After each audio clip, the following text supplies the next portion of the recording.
নমস্কার, আজকে আমি বানাবো লেবুর শরবত। আমাদের এখানে তো প্রচন্ড গরম পড়েছে, প্রায় 40 ডিগ্রি সেলসিয়াস মতো। আপনাদের ওখানে কতটা গরম পড়েছে অবশ্যই কমেন্টে জানাবেন। লেবুর শরবত বানানোর জন্য একটা পাত্রে বেশ কিছুটা জল নিয়ে লেবুটাকে ভালো করে ধুয়ে তুলে নেব। এরপর একটা ছুরির সাহায্যে লেবুটা পিস পিস করে কেটে নেব।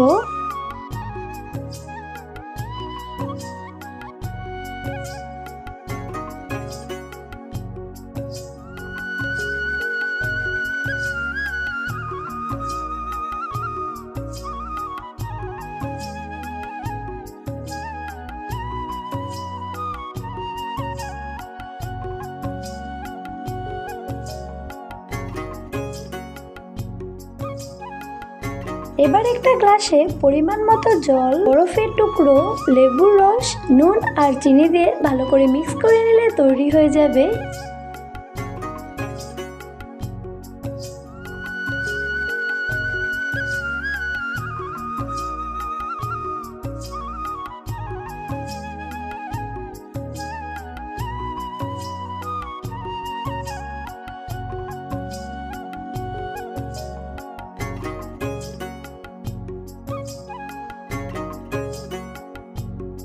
ভিডিওটি যদি ভালো লেগে থাকে তাহলে লাইক, কমেন্ট, শেয়ার দিয়ে আমার পাশে থাকবেন। আর নতুন নতুন ভিডিও পেতে আমার চ্যানেলটাকে ফলো আর সাবস্ক্রাইব করে রাখবেন। বাই বাই, দেখা হচ্ছে নতুন একটা ভিডিওতে।